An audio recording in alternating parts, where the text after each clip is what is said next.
من يهده الله فلا مضل له ومن يضلل فلا هادي له وأشهد أن لا إله إلا الله وحده لا شريك له وأشهد أن محمدا عبده ورسوله يا أيها الذين آمنوا اتقوا الله حق تقاته ولا تموتن إلا وأنتم مسلمون يا أيها الناس اتقوا ربكم الذي خلقكم من نفس واحدة وخلق منها زوجها وبث منهما رجالا كثيرا ونساء واتقوا الله الذي تساءلون به والأرحام إن الله كان عليكم رقيبا يا أيها الذين آمنوا اتقوا الله وقولوا قولا سديدا يصلح لكم أعمالكم ويغفر لكم ذنوبكم ومن يطع الله ورسوله فقد فاز فوزا عظيما أما بعد فإن أصدق الحديث كتاب الله وخير الهدي هدي محمد صلى الله عليه وسلم وشر الأمور محدثاتها وكل محدثة بدعة وكل بدعة ضلالة وكل ضلالة في النار أما بعد Inshallah ta'ala, tonight we just want to look at some brief examples from the many examples that demonstrate to us the importance of knowledge, both secular knowledge as well as religious knowledge to the women of the Sahaba radiyallahu ta'ala anhum. As knowledge in the religion of Islam is something that is very important. As we mentioned, even in the most unique circumstances, we find that the Sahaba still emphasize the importance of knowledge. As I mentioned the example before, during the Battle of Badr, or after the Battle of Badr, which was the first battle that took place in the history of Islam, when the Prophet ﷺ, he took some captives of war from the people of Quraysh, from the Kuffar of Quraysh, and he went to Abu Bakr and Umar and he asked them, what should we do with these captives of war? The response of Abu Bakr shows you the importance of knowledge to this ummah. As Abu Bakr, he said that we should allow them to earn their freedom by teaching a Muslim, by each one of them teaching 10 Muslims how to read and write. And this is something to show you, subhanAllah, even in a situation like this, Abu Bakr is concerned with the education of the ummah. The first commandment given to the Prophet ﷺ was, Iqra, read. This is the first revelation given to the Prophet ﷺ to show you the importance of education. The first thing the Prophet ﷺ was commanded to do was read. And Abu Bakr, he said that each one of them should earn their freedom by teaching 10 Muslims how to read and write. And they, although considering the fact that they were non-Muslims, the Prophet ﷺ, although he went with the position of Abu Bakr, he allowed them to earn their freedom by teaching Muslims how to read and write. And the scholars extract or deduct from this the permissibility of learning knowledge from the non-Muslims.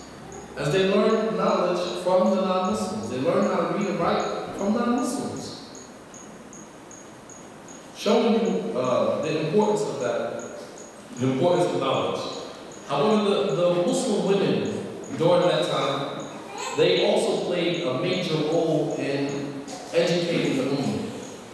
As the Prophet ﷺ, when he married women, those women learned from him certain aspects of the religion that, subhanAllah, we probably would have not received had that not happened. Because of the fact that the Prophet ﷺ, when he married a woman, they became exposed to certain aspects of his life, and then they in turn exposed those aspects to the rest of the ummah. For example, the knowledge of how to make a ghusl. How would that information have reached us other than the fact that the wives of the Prophet ﷺ communicated that to us after they saw the Prophet ﷺ make a ghusl? And they communicated that to us. When you go to Sahih Bukhari, in the chapter of the ghusl, you will find that there are roughly 26 to 28 hadith in that chapter, and about 16 to 18 of those hadith are narrated to us by Maymuna, who was the wife of the Prophet ﷺ, regarding the ghusl.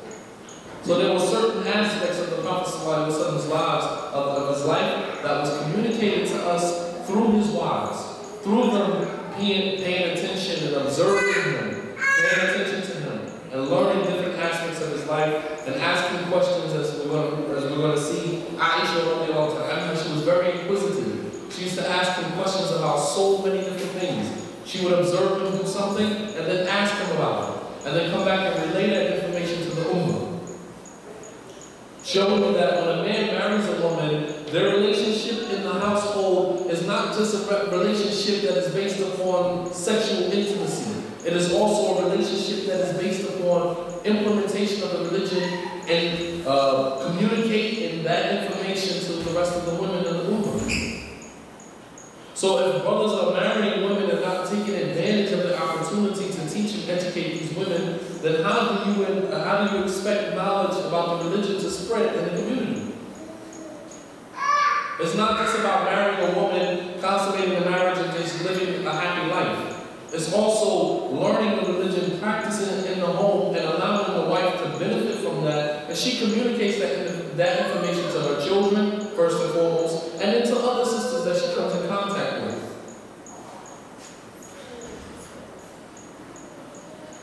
And to show you how important the women of the Sahaba considered knowledge, on the authority of Abu Sa'id al-Khudri radiyallahu ta'ala قال قالت النساء للنبي صلى الله عليه وسلم غلبنا عليك الرجال فاجعل لنا يوما من نفسك فوعدهن يوما لقيهن فيه فوعدهن وأمرهن فكان فيما قال لهن ما منكن امرأة تقدم ثلاثا من ولدها إلا كان لها حجاب من النار فقالت امرأة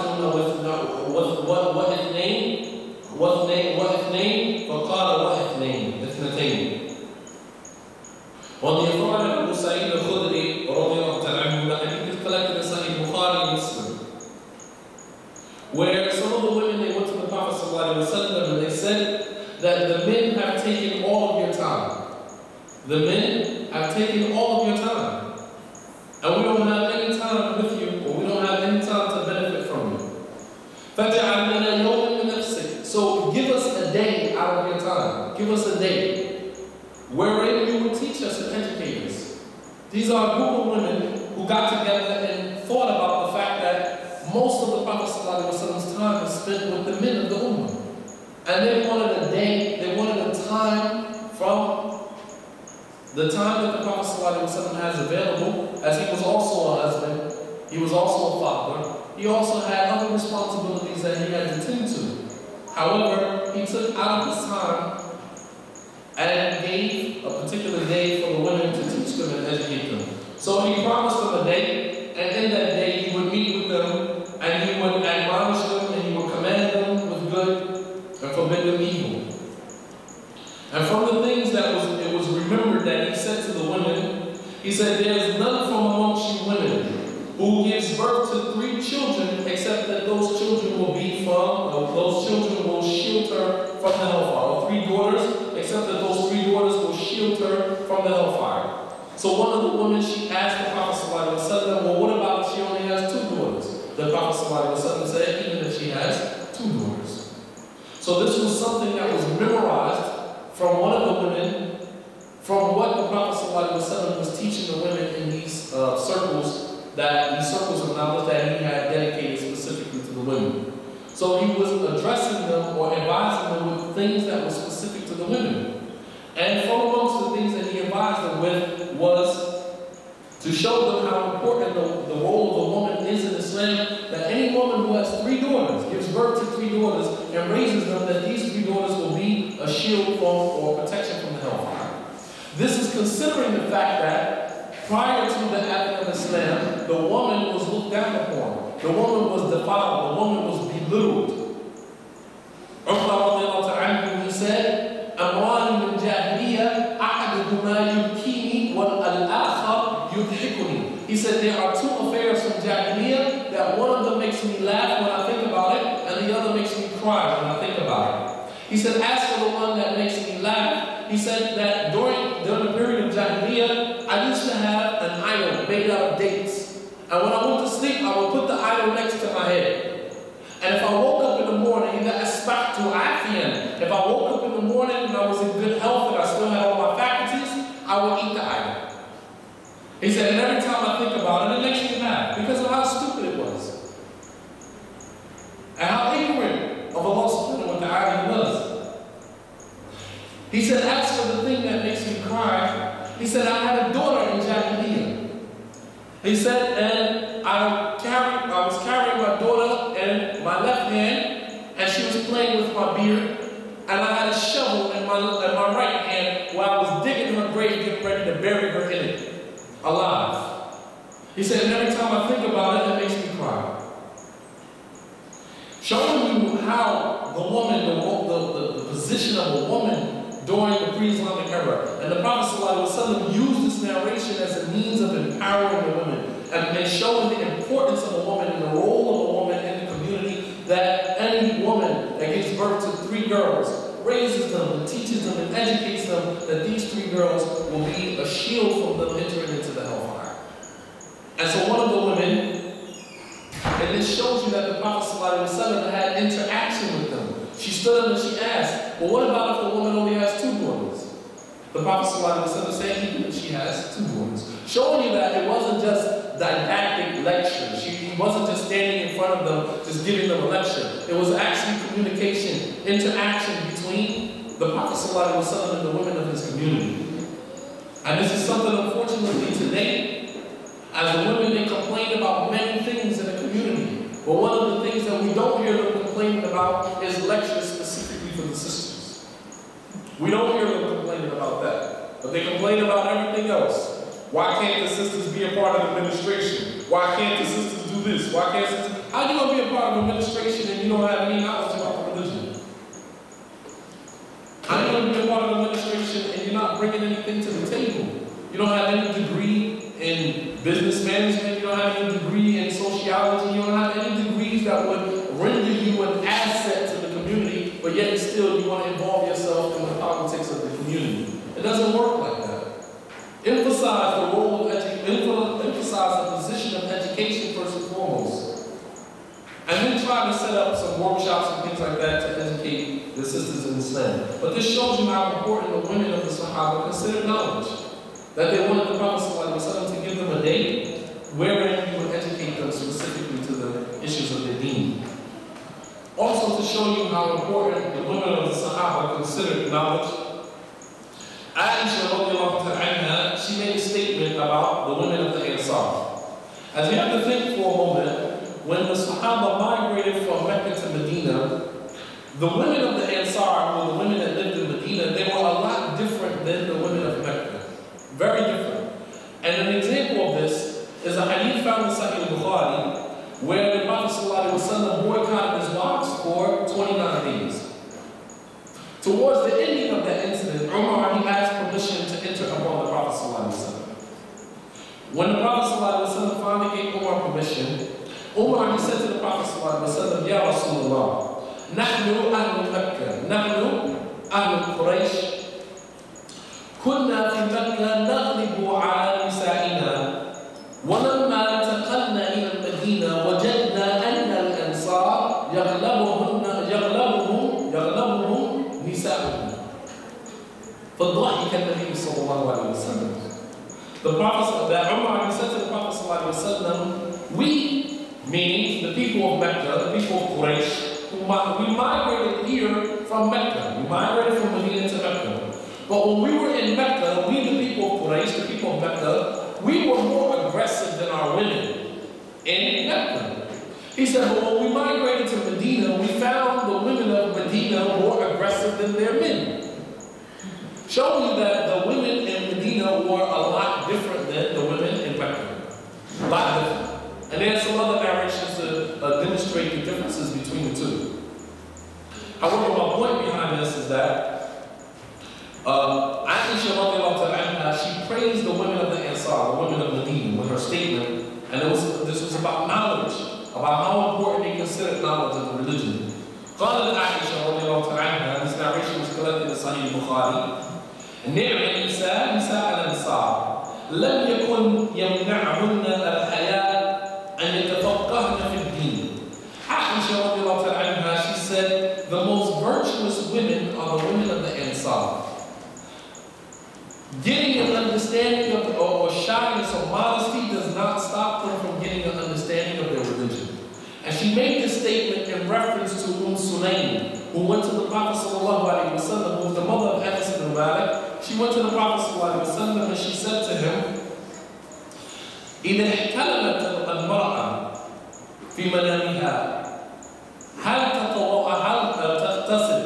That if a woman has a wet dream, or a woman has a seminal fluid that leaks from her during a dream, does she have to make a ghusl?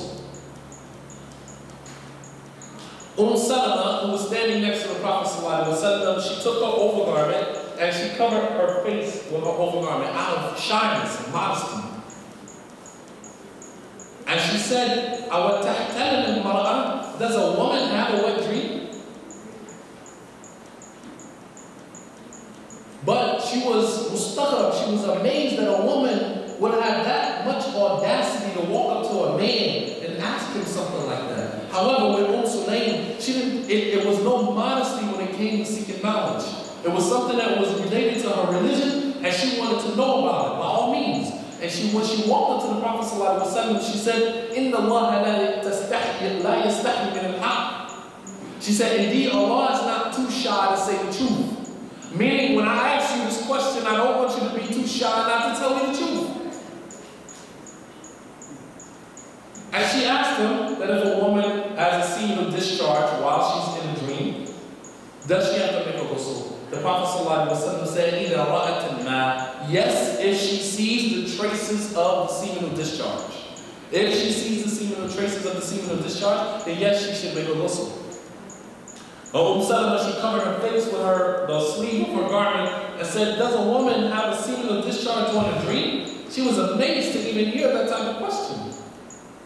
Because mind you, Salama being from Mecca and Sulaim being from Medina, they had two totally different orientations. They were raised differently.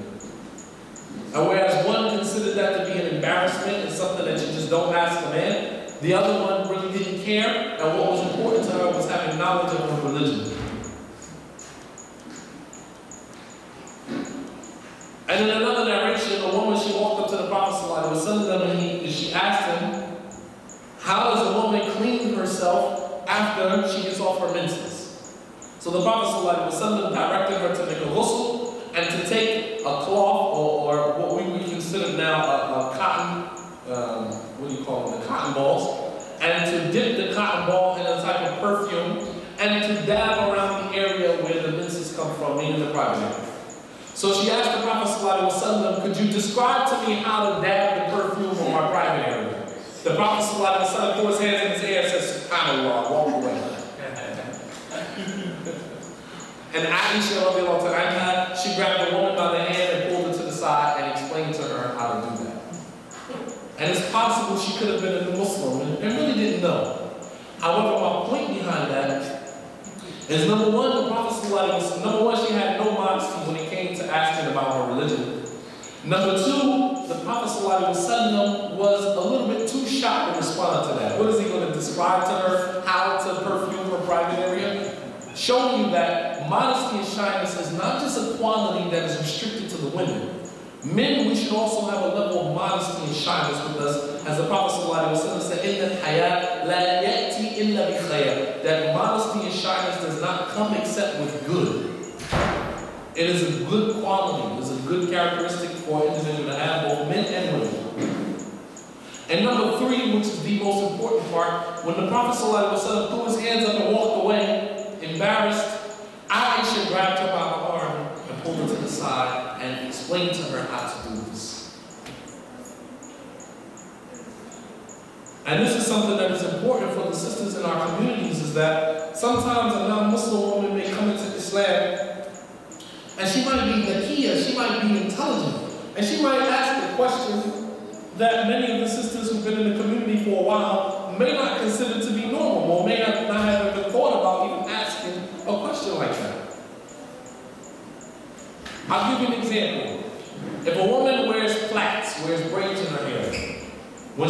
a ghusl, does she have to take the braids out? Most women will say, yeah, she has to take the braids out. When in fact she doesn't. These are matters related to the women that most of the sisters just don't have knowledge of. And when a woman asks a question like that, let's just say for the sake of argument that none of the women of the Sahaba knew the answer or how to demonstrate to the woman how to do this. What would she have done in that situation? The Prophet ﷺ would have been in a very difficult position because then he would have been forced by necessity to explain to the woman how to do this. As the scholars use a principle called تأخير البيان عن وقت الحاجة لا يجوز. To delay knowledge of a situation, knowledge of something at a time when it is completely necessary is not permissible. You have to explain at that particular moment. And it's not permissible to delay knowledge of something when it is a dire necessity for that knowledge to be known at that particular time.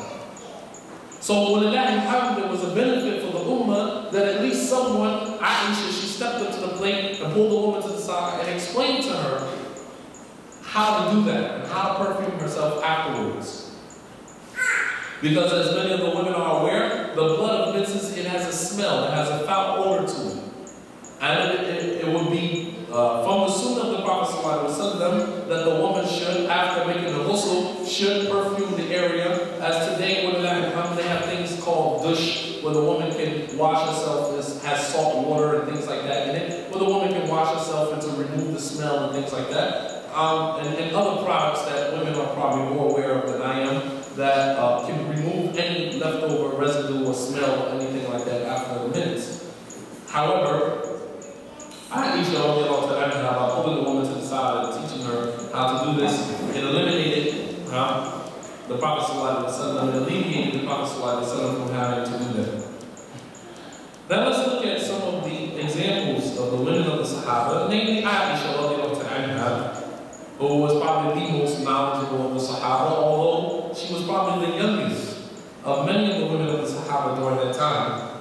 عن أبي بريدة عن أبي موسى الأشعري رضي الله تعالى عنه قال: ما أشكل علينا أصحاب رسول الله صلى الله عليه وسلم حديث قط فسألنا عائشة إلا وجدنا عندها منه علما.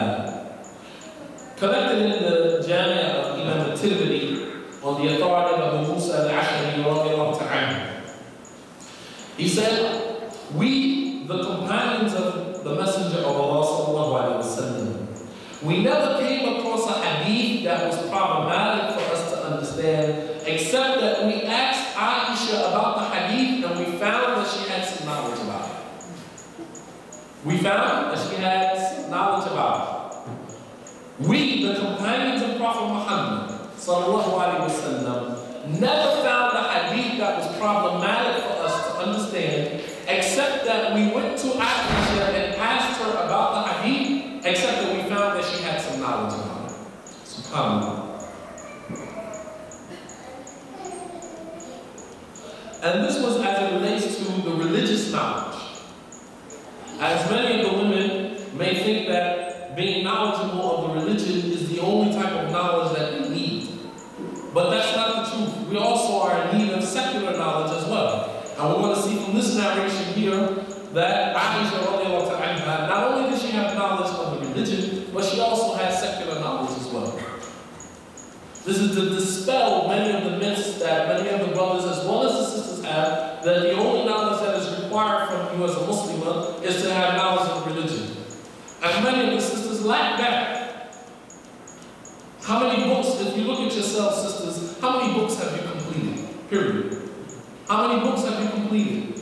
Books related to wudu, books related to ghusl, books related to salah. How many books have you actually completed? The 40 hadith of Imam Nawawi, have you completed that? The usul al-thalatha, the 3 fundamental principles, have you completed that? The kitab al-tawheed, the book of tawheed, have you completed that? All of these small matun, these small books, how many books have you completed? If you ask yourself, since you've been a Muslim, how many books have you completed?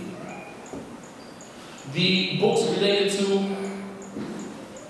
the menses and the postpartum bleeding. How many books have you completed? How many chapters of knowledge have you completed? How much of that, retained? How much have you educated other sisters about?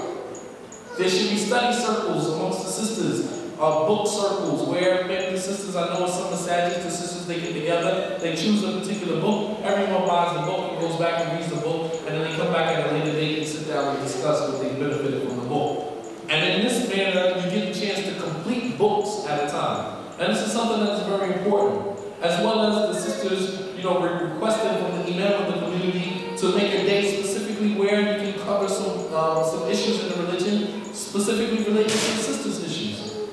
This is something that is also recommended. As well as I mentioned before, the sisters putting together a newsletter, which will require a group of sisters to get together and grab the knowledge from here, whether knowledge related to children's issues, knowledge related to women's issues, doesn't necessarily mean that it has to be strictly related to the religion. I looked up here earlier and I seen Hadith of the month, Ayah of the month, and the Sahabiyaat of the month. That is something that is excellent, and it should be done in every masjid. That you have a Sahabiyaat of the month, and an Ayah of the month, or Hadith of the month, and things like this. And this, as the months go on, you figure in a year's time, you've covered 12 Sahabiyaat. 12 women of the Sahaba. 12 women of the Sahaba that you are familiar with. And this is something that is very important. عن هشام بن عروة رضي الله تعالى عنهما قال كان عروة يقول لعائشة رضي الله تعالى عنها يا أمتاه لا أعجب من فهمك أقول زوجة رسول الله صلى الله عليه وسلم وبنت أبي بكر ولا أعجب من علمك بالشعر وأيام الناس أقول ابنة أبي بكر وكان أعلم الناس أو من أعلم الناس ولكن أعجب من علمك بالطب كيف هو ومن أين هو. Urwa, on the father of Hisham ibn Urwa, who was the nephew of Aisha radiallahu anha. Urwa ibn Zubayr. Urwa was the son of Zubayr, who was the husband of Aisha's sister Asma. Asma and Zubayr, they had a number of children. From them was Abdullah ibn Zubayr, who was also from the Abadila and Arba. Was from those companions who had the name Abdullah, who had memorized the most hadith from the Prophet ﷺ. And that was Abdullah ibn Abbas, Abdullah ibn Umar, Abdullah ibn Zubayr, or Abdullah ibn Amr ibn al-As. These four companions named Abdullah, the scholars of hadith distinguished them from the rest of the companions by calling them Abadila and Arba. The four companions by the name of Abdullah who memorized the most hadith from the Prophet ﷺ. Abdullah ibn Zubayr was one of those four.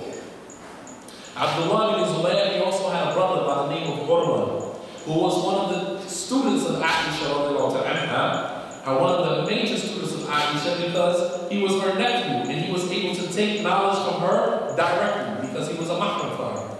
As opposed to many of the other Sahabas that learned from Aisha from behind the veil because they were not mahram. Urwa had a son by the name of Hisham ibn Urwa, who was also from the Tabi'un, and he was also from the students of Aisha radiallahu anha. Urwa, he narrates, he said, I said to Aisha radiallahu anha one day, this is his aunt, he's saying this to his aunt, Ya ummatan, oh my mother, oh my beloved mother. And this in no way means that Aisha was his mother, however, it was just out of respect. Or it was due to the fact that she was of the mother of the believers. So some of the Sahaba used to address her as Ya Ummatan, oh my mother. And some of the scholars use this as a proof that any sister or brother who has stepchildren, that it is no sin on the stepchildren to call you mother or father. So as long as the stepchild knows that you are not the child's real mother or father. So if brother, you marry a sister and she has a daughter, there's no sin on the daughter if she calls you father or Abby. So as long as she knows for surety that you are not her biological father. However, there's no sin on her. Just as the Sahaba knew that Aisha was not their mother, however, they still used to call her mother. Urwa, he said to Aisha, oh my mother. He said, I'm not amazed at at your understanding of the religion of Islam. He said, because you are the wife of the Messenger of Allah and the daughter of Abu Bakr. Now, I'm not amazed at your knowledge of the religion or your understanding of the religion, because you are the wife of the Messenger of Allah and the daughter of Abu Bakr. Now, meaning it would be obvious that she would have knowledge of the religion because she is the wife of the Prophet ﷺ, the daughter of Abu Bakr. He said, and I'm not amazed at your knowledge of the history of the Arabs and of poetry. He said, I'm not amazed at your knowledge of these two things. He said, because you're the daughter of Abu Bakr. Because Abu Bakr had knowledge of poetry as well as the history of the Arabs. He said, but there is one thing I'm amazed at. I'm amazed at your knowledge of medicine. I'm amazed at your knowledge of medicine. How did you acquire it, and from where did you get it? How did you acquire it, and from where did you acquire it? Knowledge of medicine, is that secular knowledge or is that religious knowledge? Secular knowledge, of course. It's not a knowledge that you're going to use to bring you closer to Allah subhanahu wa ta'ala. That's not a knowledge that you're going to use to give you more understanding of ibadah and worship to Allah subhanahu wa ta'ala. It's secular knowledge. But he said, I'm not amazed at your understanding of the religion, nor am I amazed at your knowledge of the history of the Arab as well as poetry. He said, because I know where you got these things from. You got it from the Messenger of Allah or from your father, who are the two most knowledgeable people of this ummah. Of course, we know that the Prophet ﷺ was the most knowledgeable of the ummah. And Abu Bakr, as there's a hadith in Sahih Bukhari, where the Prophet ﷺ was sitting with his companions and he said to them, what do you think about a slave who Allah subhanahu wa ta'ala sends to him a messenger, and that messenger informs him that it is time for him to go? So the Sahaba really not understanding where the Prophet ﷺ is going with this. Abu Bakr started crying. So one of the Sahaba said, وَمَا نَدْرِي مَا عِنْدَ هَذَا الشَّيْخ. We don't know what's wrong with the sheikh. We don't know what's wrong with the old man. Why you start crying? So the Prophet ﷺ said, as he explained that metaphor, he said, that slave is me. And the messenger of Allah is the angel that Allah sent to me to inform me that my demise is near. And the Sahaba said, we knew at that moment, we knew at that moment that Abu Bakr was the most knowledgeable from amongst us. Now, he was the most knowledgeable from amongst us. No one understood what the Prophet ﷺ meant except Abu Bakr. He knew exactly what he was referring to. So now, he's not amazed at her knowledge of poetry or the history of the Arabs or her knowledge of the religion, because he knows where she got it from. She got it from her father or from Abu Bakr. But he said, I'm amazed at your knowledge of medicine. How did you acquire it, and from where did you acquire it? Listen to what Aisha said. فضربت على منكبي وقالت يا عرية إن رسول الله صلى الله عليه وسلم كان يسقم وكان يسقم عند آخر عمره أو في آخر عمره، فكان تقدم عليه وفود العرب من كل وجه فتنعت له والأنعات وكنت أعالجها له فمن ثم. And this hadith was collected in the Musnad of Imam Ahmad. He said, when I asked Aisha this, she turned to me and she tapped me on my shoulder and she said, oh little Urwa. She called him Uriya, which is short for Urwa, which means oh little Urwa. She said, when the Messenger of Allah ﷺ was sick at the latter part of his time, he was sick, as we know the Prophet ﷺ, how did he die? He was poisoned. The Messenger ﷺ, he was poisoned. Yeah. And when the woman, the Prophet ﷺ, asked her, when he found out who it was that poisoned him, he asked her, why did you poison him? And she said, because I wanted to see if you were really the Messenger of Allah. She said, because if you didn't die, then that means that you were an angel. But if you did die, then that means that you were a human being and you were actually the Messenger of Allah. So the Prophet ﷺ, he was sick towards the latter part of his life. So Aisha, she said, so groups and delegates from the different Arab tribes used to come to Medina to visit the Prophet ﷺ, and they would bring with them doctors who would try to remedy the sickness of the Prophet ﷺ. She said, and I would sit there, and each doctor that came to him to try to give him whatever remedy he needed, I would sit there and watch and observe, and it was from that I learned the knowledge of medicine. Hakima, she was wise. Hakia, she was very smart, very intelligent. So not only did she have knowledge of the religion, but she also had secular knowledge. And this brings me to my point. And that is that, the sisters have to do their part to educate themselves as well as educate our children in this religion. Whether that knowledge is acquired through some online courses or going into the colleges themselves. And as Allah subhanahu wa ta'ala says in the Quran, فَاتَّقُوا اللَّهَ fear Allah subhanahu wa ta'ala as much as you have the ability. But we can no longer continue to allow the sisters to remain ignorant of the religion. Brothers, we have to encourage the sisters to learn their religion, to sit down with them and educate them and teach them. And that's not something that's going to happen overnight. As one of the Salaf, he said in the line of poetry, he said, اليوم علم وغدا مثله من نخب العلم التي تلتقى يحسن بها المرء حكمة فإنما السيل باجتماع النقاط. He said, today we seek knowledge and tomorrow the like of it. And in this manner we will acquire a bunch of knowledge. He said, for indeed the rivers didn't become rivers overnight. They became rivers by the accumulation of droplets of water. So it's not something that's an overnight process that we're just going to become scholars overnight. But as time goes on, and we should set a schedule, a jadwal in our homes of things that we study on Tuesday and Wednesday and things like this. Structured lectures that we have with our wives, with our children, as well as, your wife just being around you, period. You're in the car and you're going places and you're doing things. Sometimes you do things on purpose in front of her so that maybe she'll ask you, why did you do this or why did you do that? And you get a chance to explain to her. You get a chance to educate her. Because knowledge is not always given in such a formal manner.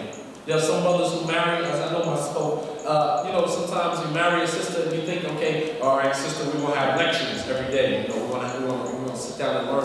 And some people don't learn like that.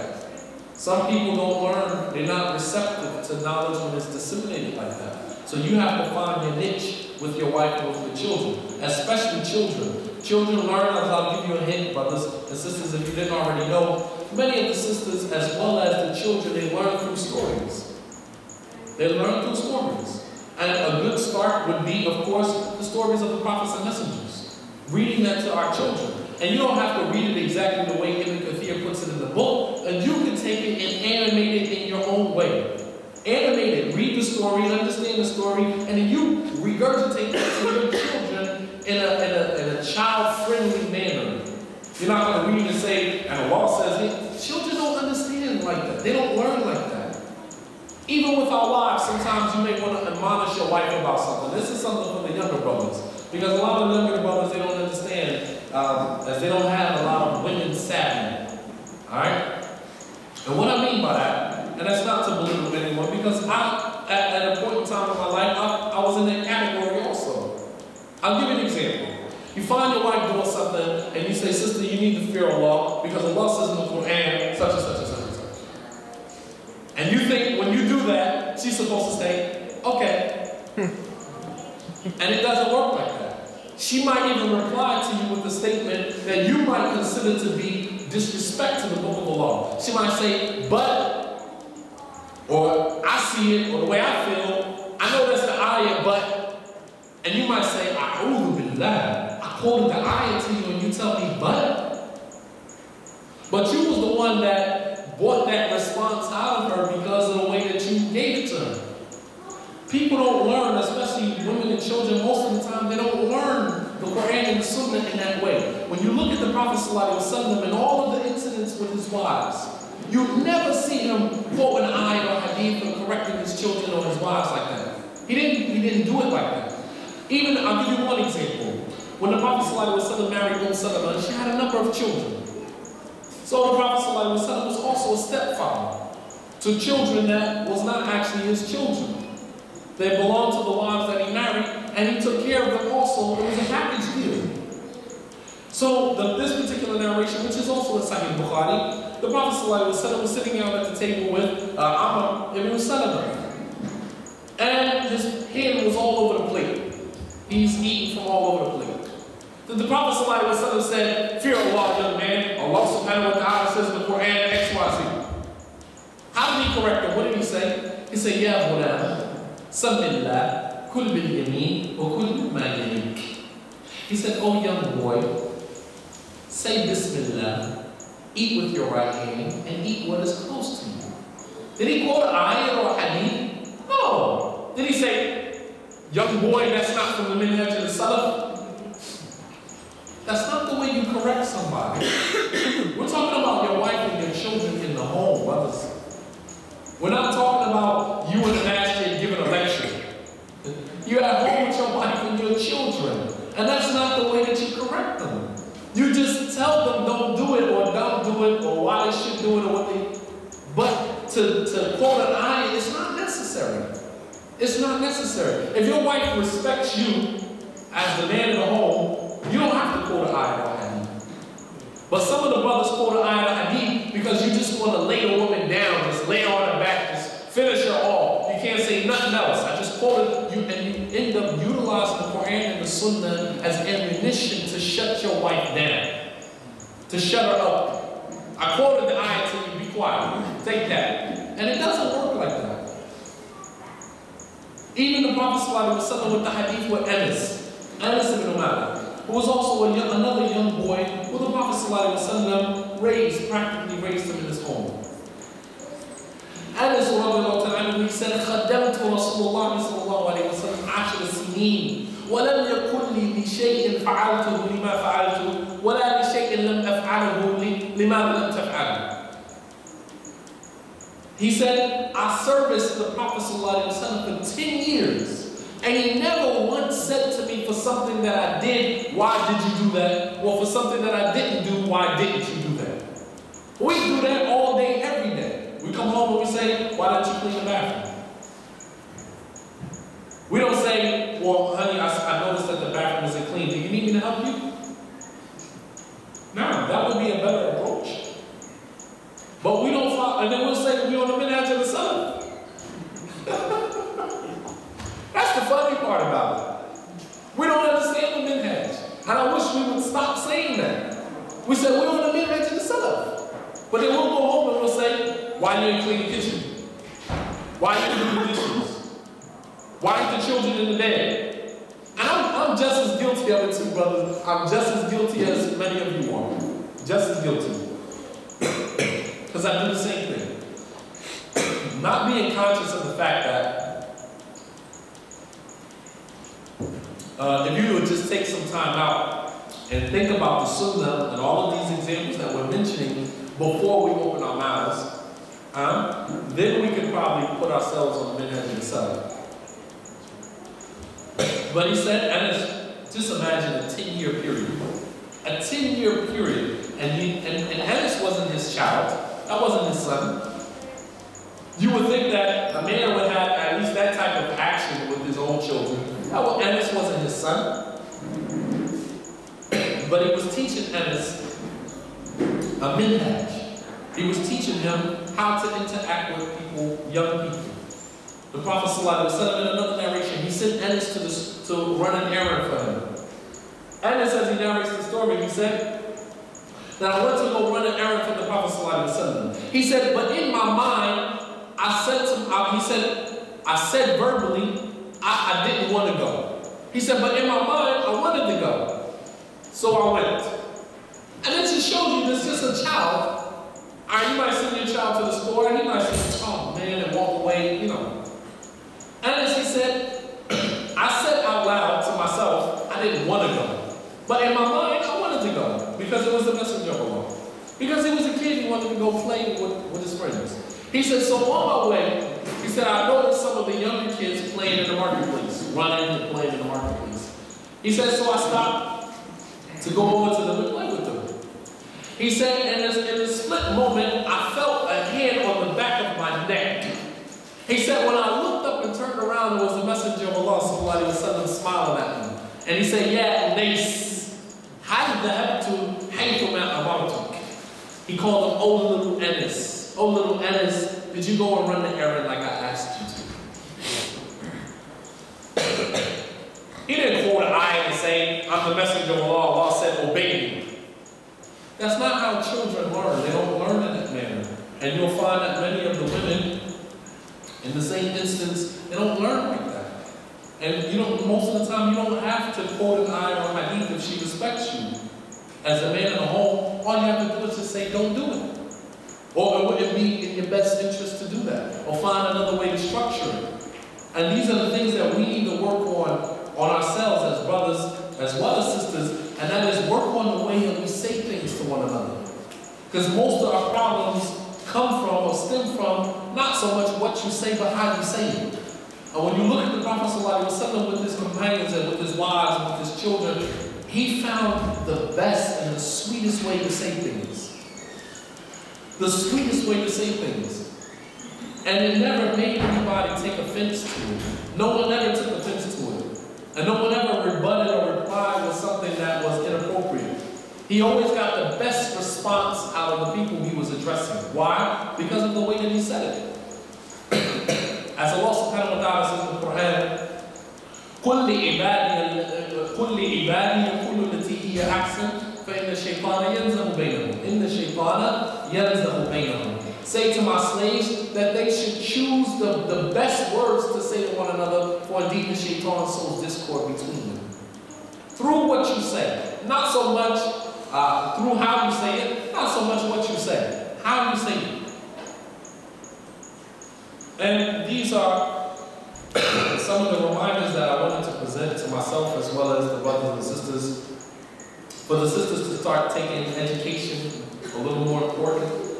As when we look at the future of Islam, when we look at Islam now and we think, what is Islam going to be 10 to 15 years from now for our children? Wallahi, sometimes I lay down on my bed and I think about this and I totally dismiss the thought because I don't even want to think about it. That's how bad, such a bad state that we're in right now. You don't even want to think about Islam in our communities 10 to 15 years from now. What legacy are we leaving behind for our children? What legacy are we leaving behind for them? What schools are they going to run? What masjid are they going to run? And who from amongst them is going to run it?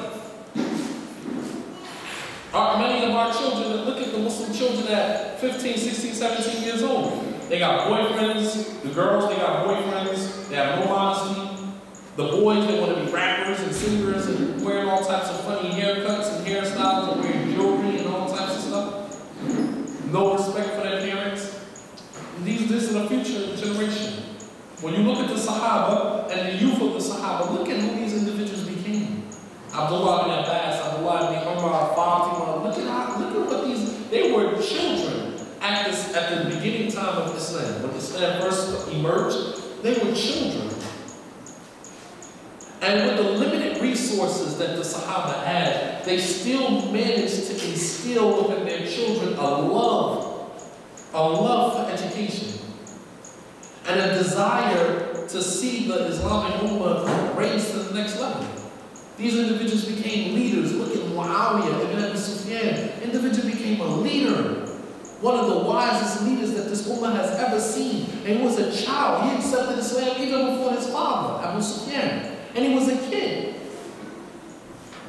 Mus'ab ibn Umayyah. Look at Mus'ab ibn Umayyah. He was a youth, he was a kid who was only concerned with good-smelling perfumes and fancy clothes. And he accepted Islam, wallah alayhi, and his whole priorities changed. The things that he considered so important when he accepted Islam meant absolutely nothing to him. The Prophet ﷺ said, I could smell Mus'ab ibn Umayyah a mile away. That's how the fragrances, the strength of the fragrances that he used to wear. And the clothing, the material he used to wear, fine clothing. And when he accepted Islam, wallahi, when he died, they didn't even have enough material to bury him with. When they covered his head, his feet became exposed. And when they covered his feet, his head became exposed. Here was a man who his sole concern was about good smelling fragrances and fine clothing. And when he died, he didn't even have enough material to bury him with. Priorities changed tremendously. That's what Islam does to you. But what are we doing with our children? What legacy are we leaving behind for our children? And we start, and our starting point is with education. Our starting point is with education, both secular education as well as religious education. And we can't emphasize that enough. You have, subhanAllah, brothers and sisters in Islam, in America and in other places, that they don't put any emphasis on education. Not Islamic education and not secular education for that matter. And we're hurting in the worst way because of this. When you look at most of the Islamic schools, are the schools ran by professional people? Do the principals of the school have doctorate degrees or PhDs? Are our teachers in the schools, just good brothers and sisters in the mass? Are these people professional people who have degrees from universities? Child care and child education and degrees from this matter. Even when we look at the administrative body in the masjid, are these individuals on the administration, are they people of intelligence? Are they just good brothers in the masjid? He's been in the masjid for 10 years, so that just makes him a part of the administration? How are we going to run a masjid like that? How are we going to run a community like that? And there's no level of professionalism. How? And we can't reiterate this enough. And this is what I wanted to present. And Allah subhanahu wa ta'ala knows best. وصلى الله على نبينا محمد وعلى آله وصحبه وسلم تسليما كثيرا وسبحانك اللهم وبحمدك وأشهد أن لا إله إلا أنت أستغفرك وأتوب إليك. If there was any questions or comments about what was presented, inshallah ta'ala, then we'll take a few minutes, inshallah ta'ala, to address them.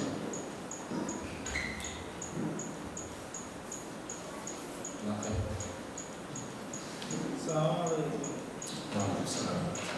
Considering the Islamic knowledge and the secular knowledge, right? In the past, we've had incidents considered where certain brothers' wives and stuff, they really study and they take the study and the secular knowledge overboard pertaining to the Islamic knowledge, and it created a lot of issues in the home. So we would like to know how you could deal with this now. How do you balance it? How do you balance having secular knowledge and religious knowledge? Well, that all depends on the aspirations of the individual. If the individual is trying to be, for example, a sister, she wants to, because even when you look at running an Islamic school, in Islamic school, the knowledge that's being disseminated in the Islamic school, as well as the secular schools, is both religious knowledge as well as secular knowledge. And if all of the sisters had knowledge of Islam and nobody had, who's going to teach math? Who's going to teach science? Who's going to teach social studies? Who's going to teach these subjects if we don't have sisters that have qualifications in these areas? So that's important. And it would all depend on the aspiration of the sisters. And if the sisters are going after that type of knowledge for that purpose, then alhamdulillah, it's a benefit. But she shouldn't utilize her secular knowledge to try to, run an Islamic curriculum, because that's not going to work. That's not going to work. But we do need sisters that have knowledge in both fields. Even as I mentioned earlier about, we need sisters that are gynecologists, OBGYN, we need sisters. How many of you feel comfortable taking your wife to get a pap smear from a male doctor? And some of us may not know what a pap smear is. Well, how would you feel taking your wife to a male doctor to look at her private area? To examine her private area? Nobody will be pleased with that. And everybody's shaking their head no. So now let me ask you, how many of you are okay with your wife going to school to be a gynecologist? Nobody really. My wife ain't going to college. But that's the exact thing that I'm talking about. We'll say like the one side of our face that we need this, but then when it's time for us to say, okay, well, who's going to volunteer and go out and get that knowledge? Everybody just, no. My wife not going out to seek no knowledge like that. My wife ain't going to college. My wife, okay, then who?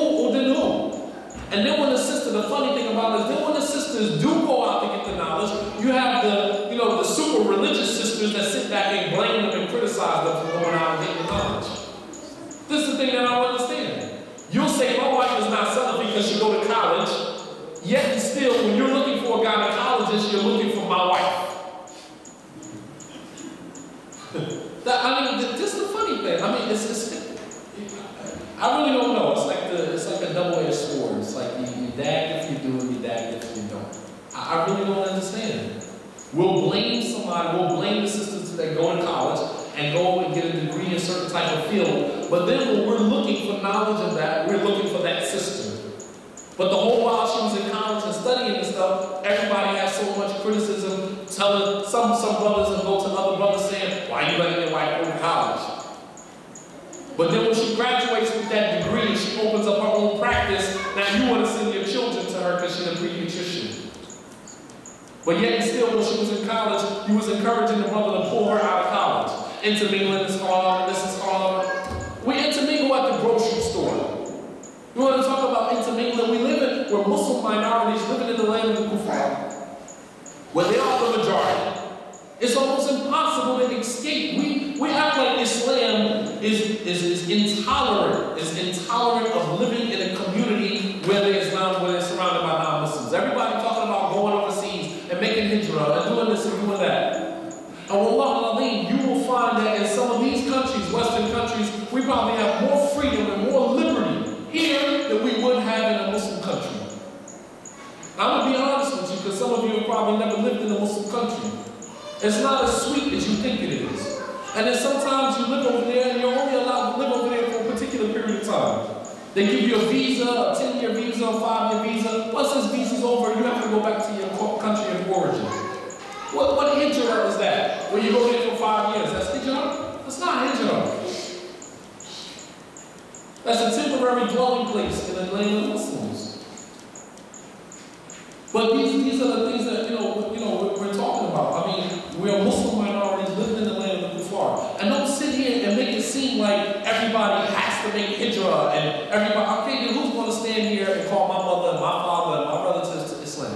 Who's going to do that? If we all make hijrah, who's going to stay here and call our families to Islam? And I understand that there's some from amongst us who are weak here and really have to go for their deen. And we're not talking about that. If you fear for your deen and you fear for yourself, then maybe moving to a Muslim country might be the best thing for you. However, I'm trying to get to paradise. And I don't think I'm going to get to paradise just solely through me moving to a Muslim country and making salat fast and going. That's not going to cut it for me. That may cut it for you, but for me, I don't think that I will get to paradise like that.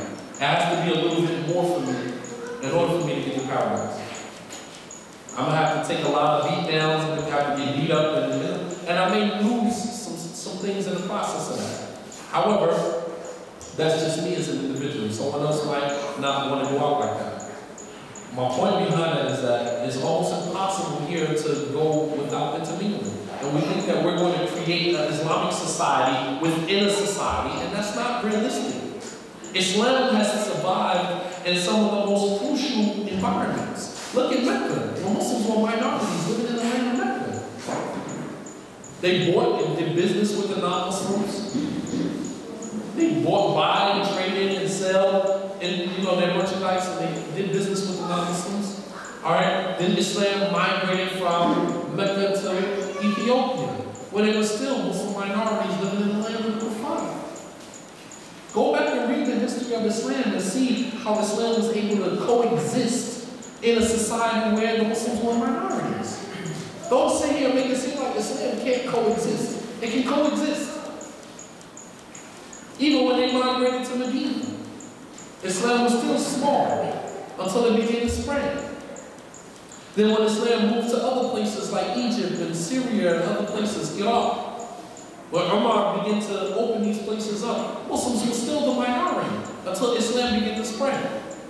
Because there was a group from amongst us, as Allah subhanahu wa ta'ala says, that's ordered with good, let there arise from amongst you a group ordered with good, forbidden with evil, and believe in Allah subhanahu wa ta'ala. Or you are the best of nations raised up from mankind because you order with good, forbid evil, and you believe in Allah subhanahu wa ta'ala. And Allah subhanahu wa ta'ala